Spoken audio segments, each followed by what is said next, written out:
Passamos agora ao palestrante Cristiano Bonato. Ele vai fazer um overview sobre o projeto Horizon 2020 e o futebol. Por favor, professor. Bom dia. Primeiramente, gostaria de agradecer o convite do Alberti de conhecer a Inatel. É um prazer imenso estar aqui para conhecer as instalações, conhecer os alunos, conhecer os professores, estar junto de vários pesquisadores e trocando ideias de diferentes abordagens no contexto da internet do futuro. Então, eu prometo que eu não vou ter, que nem o Suragi, 90 e poucos slides, então eu vou mostrar poucos slides e vou tentar conversar um pouquinho mais sobre o que não é uma arquitetura, né? Então, o que a gente vai mostrar agora é um projeto que começou em março, né? Então tem 7 meses apenas. É um projeto que tem 3 anos de duração, então a gente está ainda na parte de design, na parte de idealizar o projeto, e não necessariamente na parte de desenvolvimento e disponibilização desse projeto para a comunidade. Mas, desde o começo, a gente está preocupado em receber o feedback da comunidade, receber o feedback dessas novas arquiteturas, para que a gente consiga desenvolver o projeto, que esse projeto sirva para que as arquiteturas possam usar essa infraestrutura que, de verdade, está sendo custeada pelo governo brasileiro e pelo governo europeu, né, pela comunidade europeia. Então, uma das questões bem polêmicas é por que futebol, né?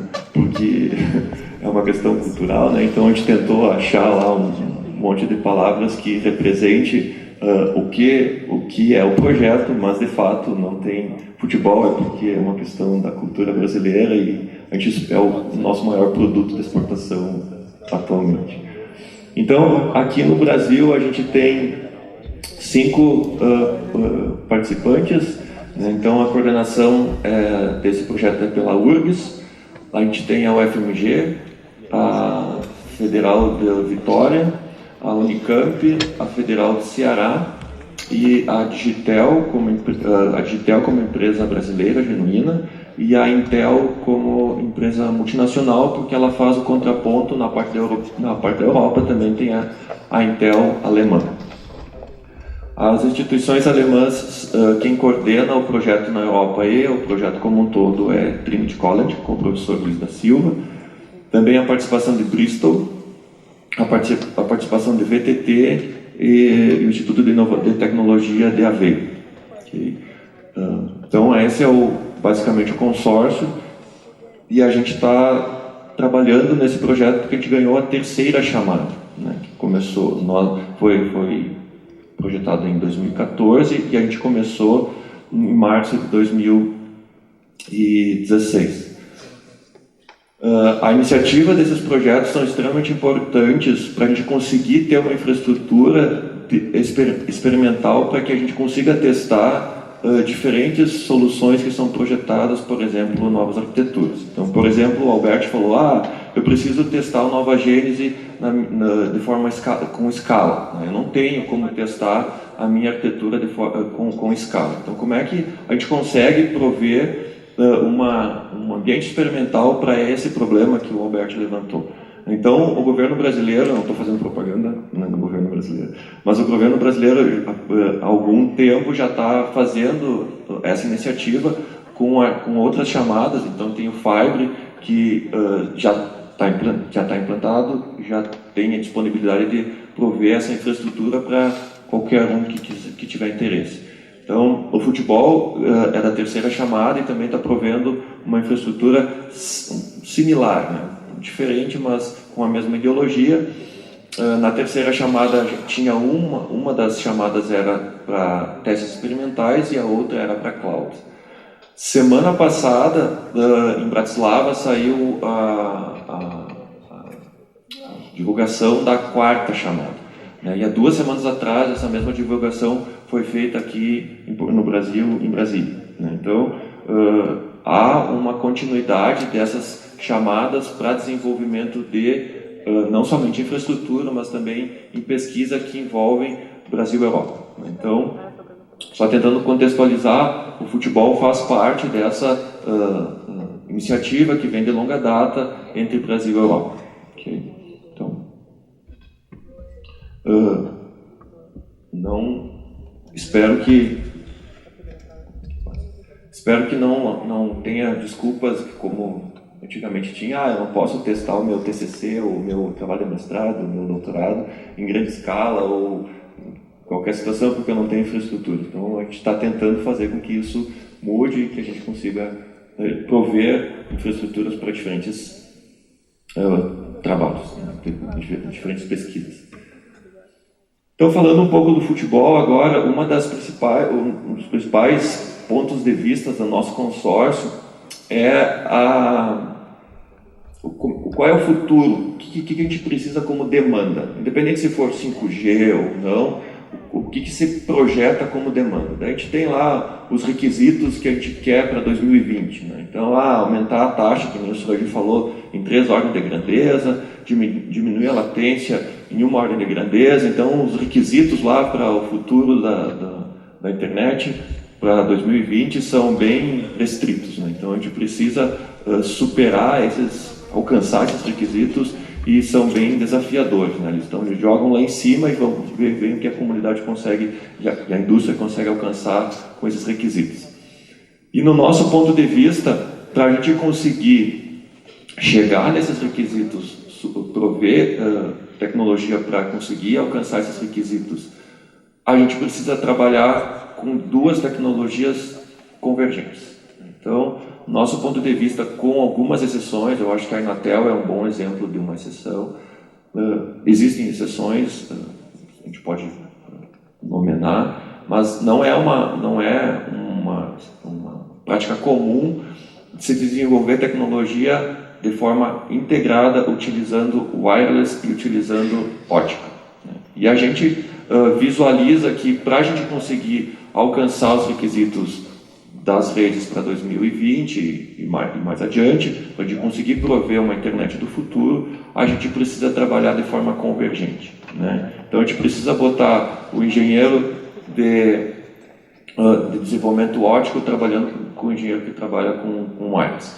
E nesses 7 meses que a gente está trabalhando, o Moisés pode me ajudar, não é um processo fácil, né? Porque cada um trabalha no seu mundo e a gente tem que conseguir convergir para que a gente... Não, mas o que tu consegue prover no óptico e o que eu preciso no wireless e como é que a gente vai conversar.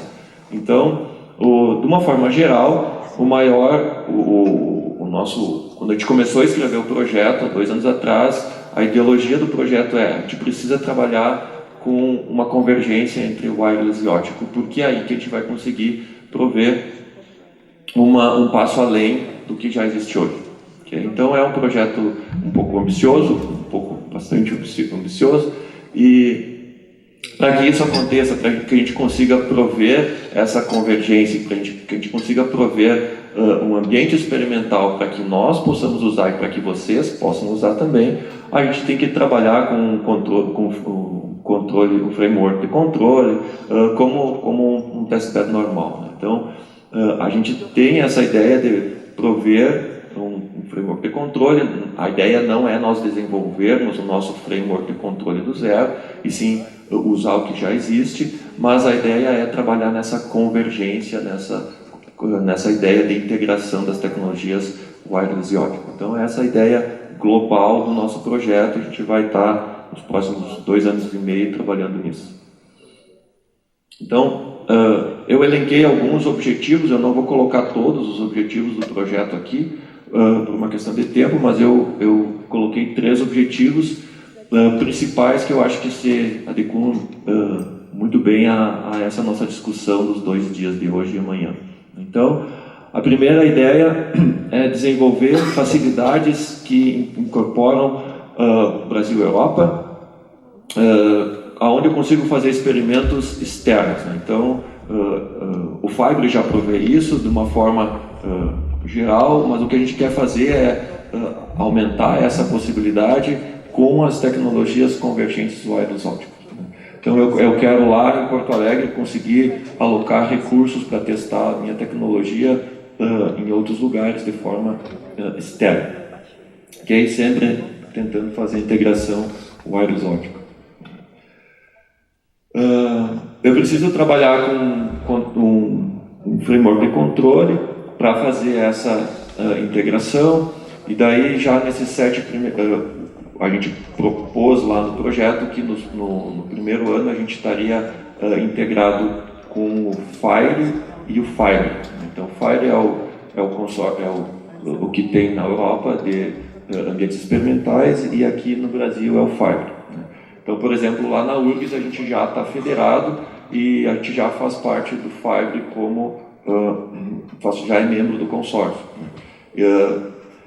Fazendo um adendo, essa iniciativa do governo de conseguir criar projetos e que esses projetos não morram depois que acabar o prazo, no meu ponto de vista é muito salutar, porque a gente acaba aprendendo com uma infraestrutura que já existe.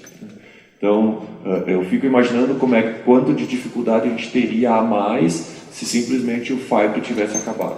Então, a gente conseguiu já ter várias reuniões com o pessoal do FHIR, que hoje é suportado pela RNP, com o governo brasileiro, com o dinheiro do governo brasileiro. A gente consegue interagir e dizer assim, olha, isso aqui foi bom, isso aqui foi ruim, esse caminho é bom para seguir, esse caminho é ruim para seguir. Então, são 2 projetos completamente diferentes, mas a comunidade brasileira consegue aprender um com o outro e com os seus acertos e com os seus erros. Então, a gente propôs no projeto a integração de 3 universidades no FHIR, que é a URGS, o FMG de Espírito Santo, né, e a URGS já está federada e as outras 2 estão em fase final de federação. Okay? Vai ter a integração dessa federação junto com o futebol. Né? Então, nosso próximo passo em relação ao framework de controle é justamente fazer a mesma coisa que a gente está fazendo com o FHIR e fazer com o FHIR. Né? E daí a gente tem os parceiros europeus que já estão fazendo isso e estão nos colocando em contato com os desenvolvedores europeus. Então, a ideia é, no final do primeiro ano, no segundo ano, ter esse framework de controle federado. Tem uma diferença que a gente quer desenvolver em cima desse framework de controle, que é a parte da orquestração, né? Que não necessariamente, se eu pegar um framework de controle que já existe disponível, eu não tenho isso disponível. Né? Então, a gente quer orquestrar algumas coisas que eu vou mostrar mais adiante na apresentação, e essa orquestração ela não vem pronta para nós quando a gente escolhe um ou outro framework de controle. Então, a inovação nossa nessa parte do framework de controle vai ser basicamente voltado mais para a orquestração.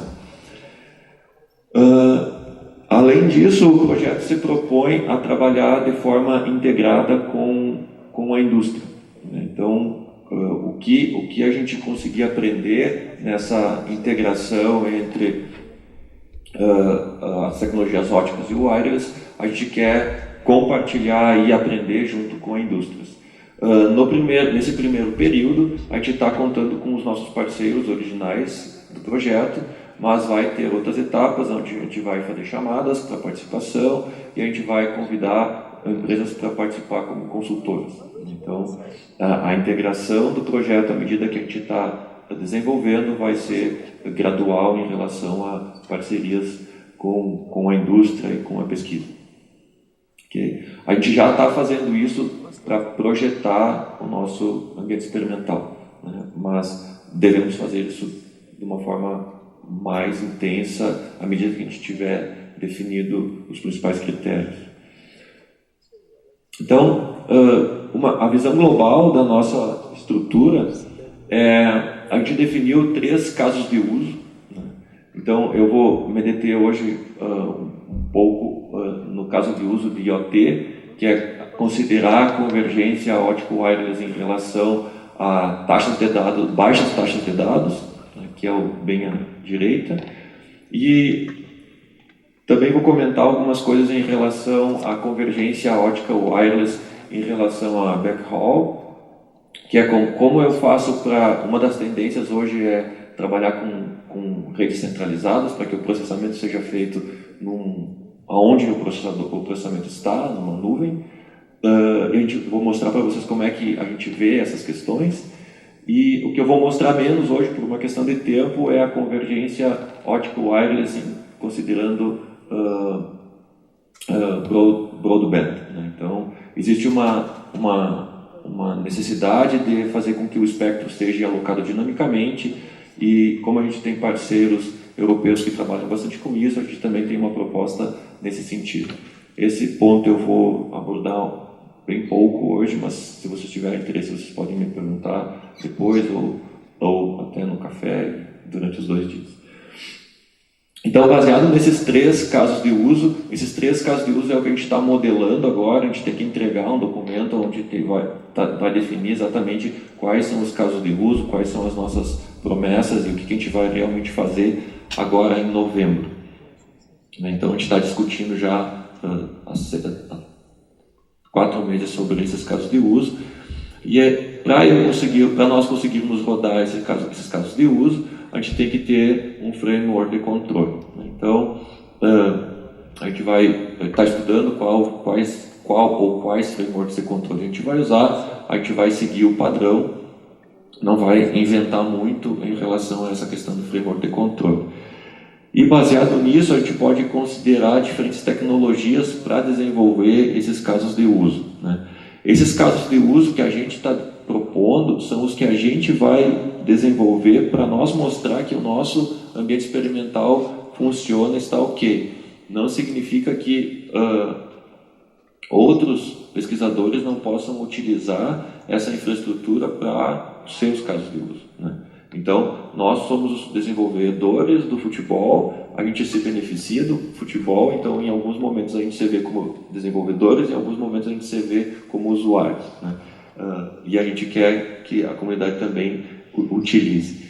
E daí, de uma forma bem simplificada, a gente elencou algumas tecnologias que a gente gostaria de suportar nesse nosso ambiente experimental. Então, desde SDN até tecnologias como IoT, que eu vou abordar um pouco mais detalhadamente hoje. Mas passando por NFV, passando por tecnologias de CRAN, LSA e acesso dinâmico do espectro. Embaixo disso, daí eu tenho uma estrutura federada que são os nossos parceiros, né? Então, tem as diferentes universidades e as diferentes empresas que compõem esse consórcio. Nem todas vão ser federadas no mesmo nível e nem todas as instituições vão ter a mesma infraestrutura. Então, na verdade, isso no nosso ponto de vista, é salutar. Então, a gente vai ter estruturas heterogêneas justamente para fazer testes heterogêneos, que é o que exatamente a gente vai ter no futuro na internet. Então, passando bem rapidamente para o primeiro caso de uso, né? Então, a ideia é analisar o impacto do acesso dinâmico do espectro, considerando o que acontece quando eu acesso dinamicamente o espectro na fibra ótica, né? Então, qual a relação que eu tenho considerando o acesso dinâmico do espectro em relação à fibra ótica. Então, esse caso de uso é muito mais, atualmente a gente está pensando nele muito mais como uma análise, como um estudo, do que já existe hoje. Então, a gente tem um parceiro, o VTT, na Finlândia, que eles já têm um testbed de 5G, já tem um testbed considerando o SLA. E a gente tem um contraponto nesse momento. Lá na Finlândia, eles têm essa infraestrutura, eles desenvolvem isso, eles têm esse testbed pronto. Aqui no Brasil, a gente não tem nenhuma regulamentação sobre isso. Então, são, digamos assim, os dois mundos mais extremos. Então, o que a gente está pensando nesse momento, para esse caso de uso, é fazer análises de qualidade de serviço e qualidade de experiência, considerando essa dinamicidade da alocação do espectro em relação à fibra ótica. Então, a gente tem algumas ferramentas, o próprio VTT tem uma ferramenta para analisar a infraestrutura do ambiente experimental deles, e a gente também tem outras ferramentas aqui no Brasil, da URGS e dos nossos parceiros, que analisam, por exemplo, a latência ou a experiência do usuário considerando esse contexto. Então, por exemplo, se eu estou utilizando o espectro, eu perco o espectro, quanto eu, usuário, vou ser afetado com isso. Então a gente está desenvolvendo, a gente já tem um outro projeto com a RNP, que analisa a qualidade de serviço e qualidade de experiência com a interação do usuário. E agora a gente está desenvolvendo, nessa parte o aplicativo já está sendo desenvolvido, que é analisar a qualidade de experiência considerando uma transmissão de vídeo. Então não há uma interação do usuário, sim, eu consigo, através de alguns parâmetros do vídeo que eu estou recebendo, eu consigo estimar qual seria a qualidade de experiência do usuário. E essa aplicação vai ser disponível dentro do consórcio futebol para qualquer pesquisador que possa usar. Então, é código aberto, então eu vou lá, baixo, instalo no meu celular, eu consigo testar isso dentro do meu testbed, ou dentro do testbed do futebol, ou até mesmo fora dele. Né? Mas é um recurso que a gente está provendo. Então, atualmente ele é orientado a IP, mas a gente poderia, por exemplo, conversar e adaptar para que ele pudesse suportar nova gênese, para eu poder fazer testes para ver se a qualidade de serviço, de experiência do usuário está sendo boa ou ruim, utilizando uma arquitetura nova em escala, por exemplo. Né? Então, aqui a gente pode desenvolver esses tipos de parcerias e soluções. Em relação ao nosso caso de uso em backhaul, daí eu vou mostrar uma figura de um artigo que a gente submeteu semana passada. Então eu peço desculpa por não estar colorido, mas a ideia é o que existe é o que existe, o que está sendo usado é basicamente o que está na esquerda, desculpa. Então eu tenho a ideia hoje é cada vez mais transmitir o processamento do sinal para a nuvem. Então lá em cima eu tenho uma cloud centralizada onde eu tenho um monte de processador lá, eu consigo processar isso de forma rápida. O problema é eu chegar até lá, o problema é eu conseguir mandar isso até lá. Então hoje a gente já tem tecnologia onde eu consigo dividir o meu processamento de sinais em pedaços. Então a literatura mostra 5 pedaços. Isso é questionável, pode se dividir mais ou menos, mas o que eu consigo fazer com virtualização, com NFV, é dividir esses pedaços. Essa divisão não foi proposto por nós, então a gente consegue pegar e dividir isso. Mas vocês podem perceber no lado esquerdo que o que acontece hoje, o que a literatura traz hoje, é dividir os pedaços, mas a transmissão ela é feita de forma atômica. Então se eu pegar e transmitir da borda da rede para uma região próxima das antenas, que vocês podem chamar de FOG, se vocês quiserem, ou vocês podem chamar de cloud regional, eu vou ter, nessa análise que a gente fez, considerando um artigo publicado ano passado, eu vou ter um custo de 2.4 gigabytes. Então eu vou ter um custo só de transmissão. E se eu transmitir isso para a cloud central, eu vou ter um custo de mais 2.4. Então eu vou ter 4.8 giga para eu conseguir transmitir o meu sinal, todo o meu sinal, para ser processado lá. O que nós estamos propondo é que eu possa utilizar NFV, eu posso criar essas separações, colocar em containers, e eu posso fazer essa transmissão de forma como eu quiser, não precisa ser dinâmico. Então ali a gente colocou no lado direito de vocês diferentes composições de distribuições de pedaços do meu processamento do sinal que eu quero fazer, ou local, ou regional, ou global. E daí eu consigo perceber que em alguns momentos o meu ganho é muito grande. Eu não preciso gastar lá os 2.4 GB, eu consigo arranjar isso da melhor forma possível. Como agora eu tenho pedaços, eu consigo arranjar isso. Então, a gente tem 2 alunos, um trabalhando na parte de orquestração, como é que eu vou orquestrar essas NFVs, para eu conseguir não gastar tanto da minha fibra óptica, porque na verdade essas conexões são feitas para fibras, e nessa parte atômica, quando começou a se desenvolver C-RAN, se percebeu, isso é a melhor coisa do mundo. E daí logo depois percebeu, não, mas a fibra tem um limite, a fibra vai ser o gargalo. Então, tem pesquisadores trabalhando na parte de melhorar essa capacidade da fibra, e tem outras pessoas que estão tentando continuar usando essa fibra, mas de uma forma mais inteligente. É o que o Alberto falou no começo da apresentação, apresentação inicial.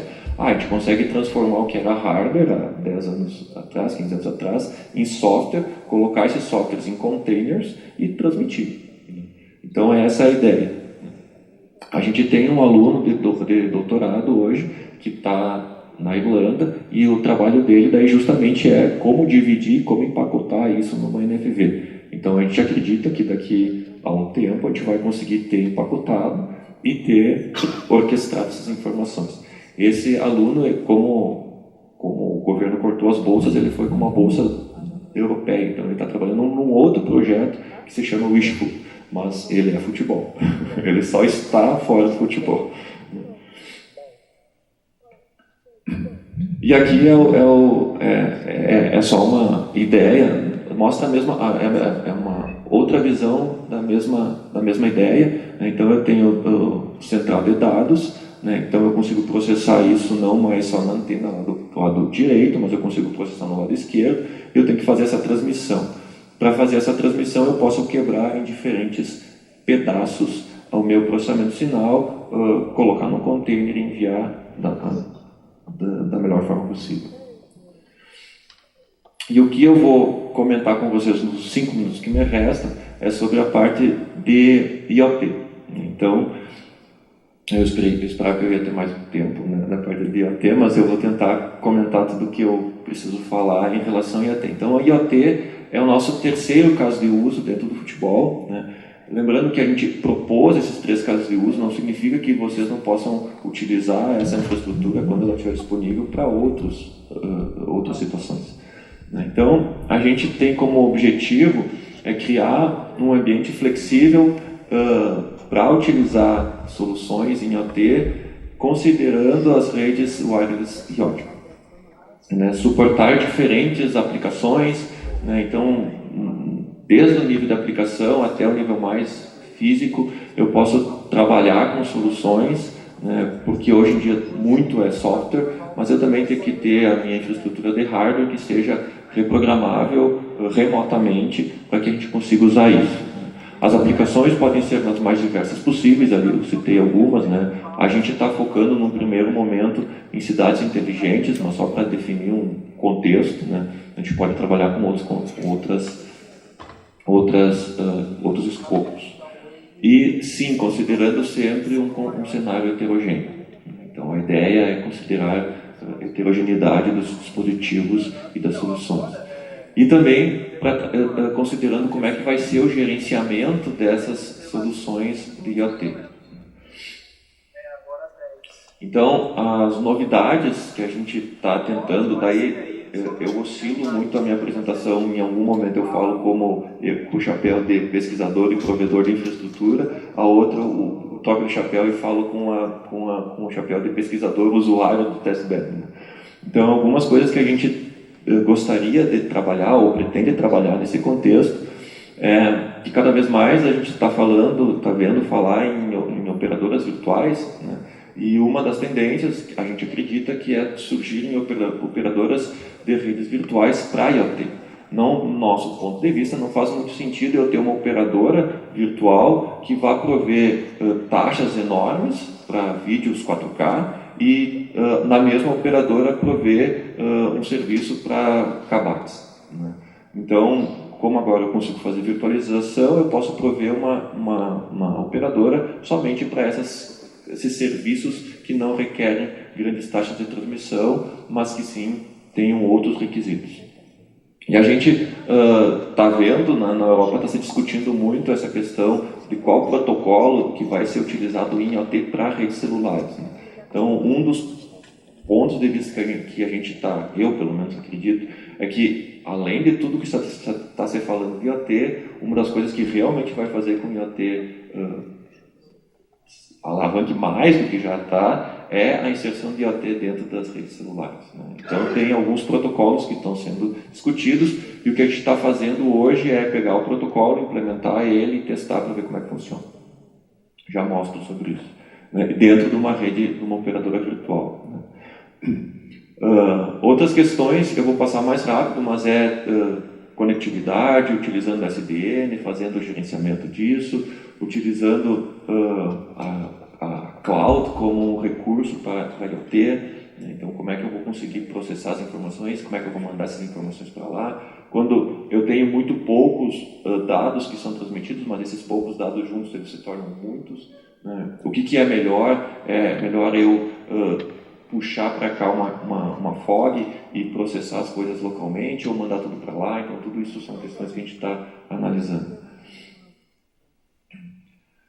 Eu acho que lá no fundo o pessoal vai ter um pouco de dificuldade para ver a figura, né? Mas é que essa é a arquitetura que a gente está bolando em relação ao nosso testbed de IoT. Ela não está pronta, ela está sendo discutida ainda. Até novembro a gente vai discutir bastante ela ainda.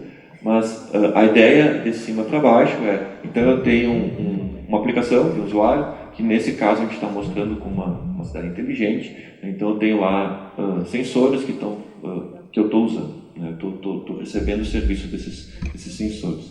Eu preciso trabalhar com uma camada de gerenciamento, né? Como é que eu vou coordenar esse serviço que eu estou provendo.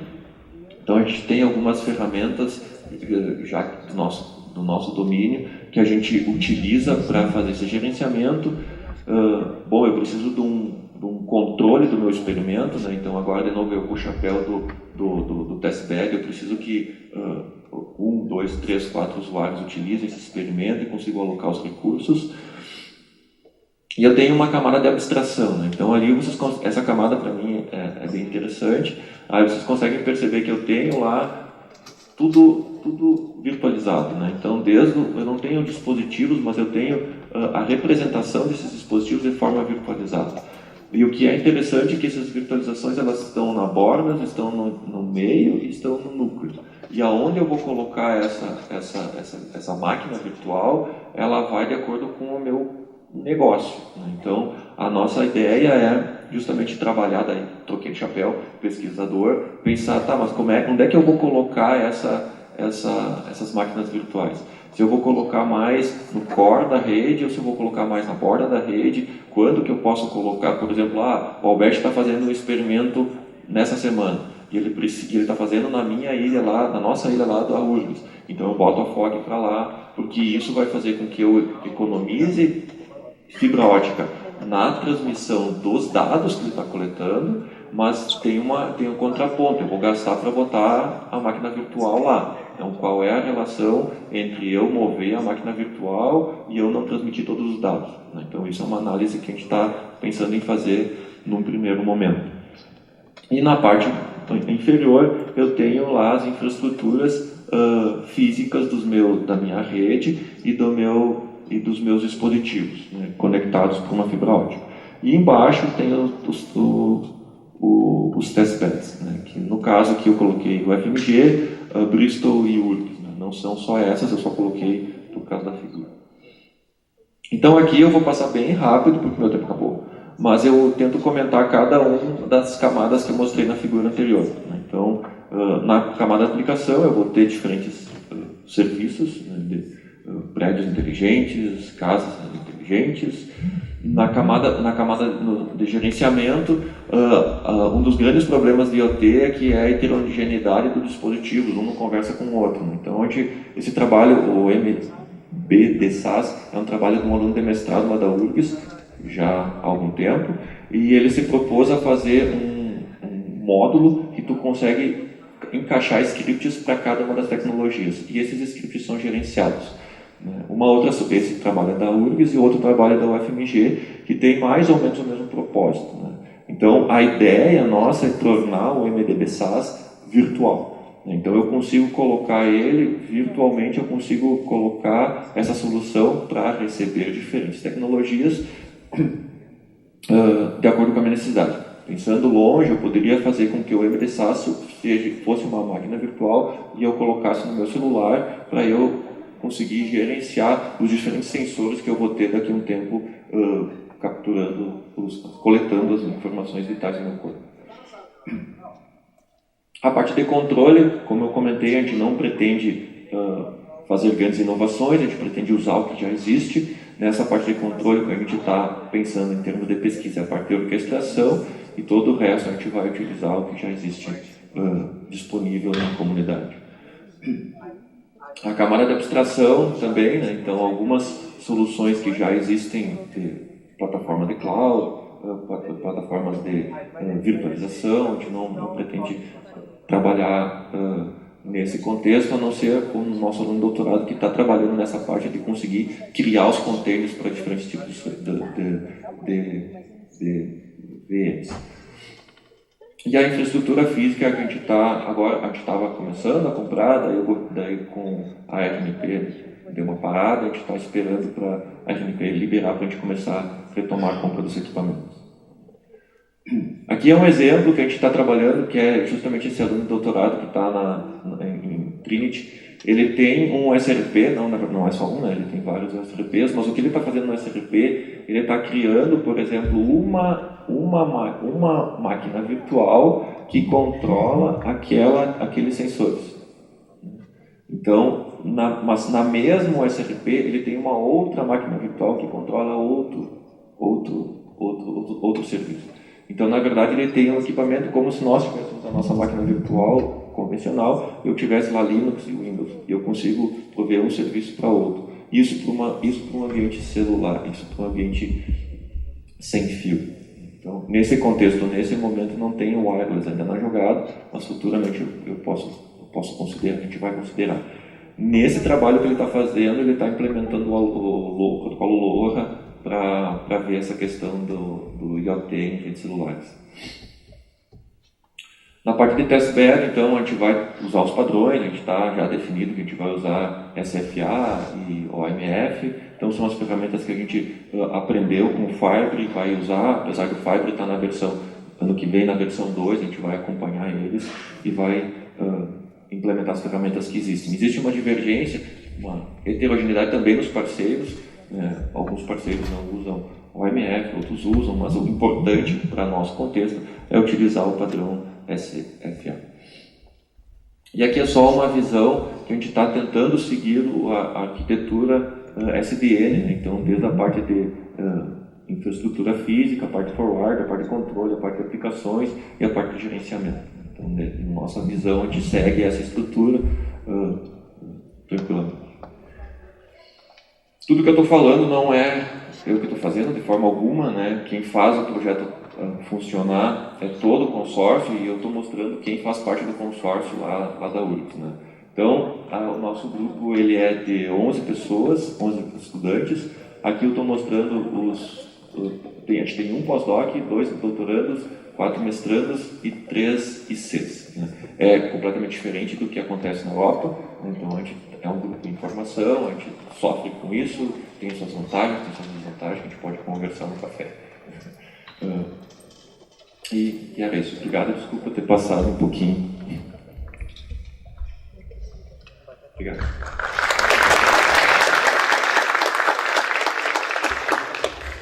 Pessoal, alguém gostaria de fazer alguma pergunta ao professor a respeito do que foi falado? Regivando.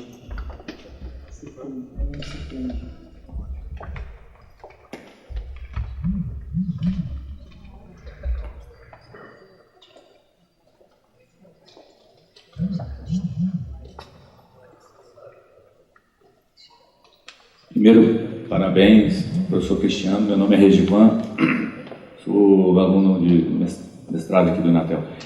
Em um dos slides, eu acho que é de Beckhall, você comentou sobre limitações que vocês vêm enfrentando com fibra ótica, gargalos, enfim. Eu gostaria de saber quais seriam essas principais dificuldades que vocês vêm enfrentando com as fibras aí, né? Nas pesquisas de vocês, né? Acho que foi nesse slide mesmo. A principal dificuldade é conseguir conversar com a equipe de wireless e a equipe ótica. Esse é o principal. Não é uma questão muito técnica, mas é a principal dificuldade. Então, por exemplo, nós temos um parceiro que ele só trabalha com fibra, né? O Marco da Trinity College. A gente tem dificuldade de conseguir, mas quais são como a nomenclatura, inclusive, é diferente, né? A gente vai senta para conversar e as primeiras reuniões, elas elas demoram para fluir. Então, assim, se eu tivesse que dizer uma dificuldade, ela não seria técnica, ela seria, assim, na interdisciplinaridade dessas duas áreas. Para mim, isso é o mais difícil.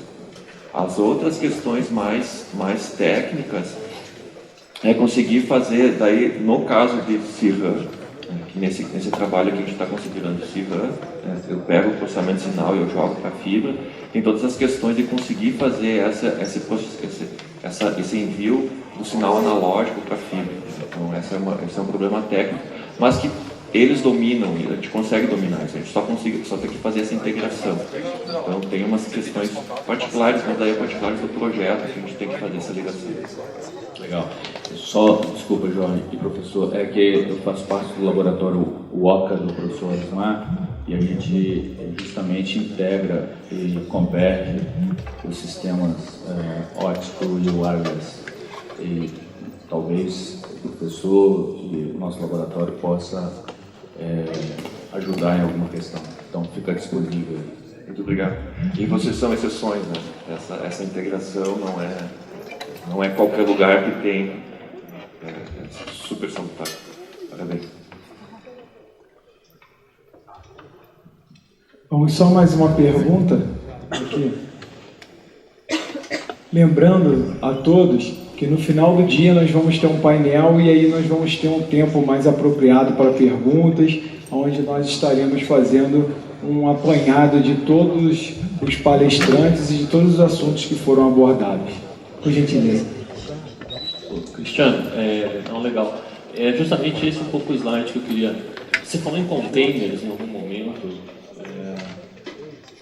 Containers, o que você quer dizer com container? É um container lá do Docker, essas coisas? Nada a ver.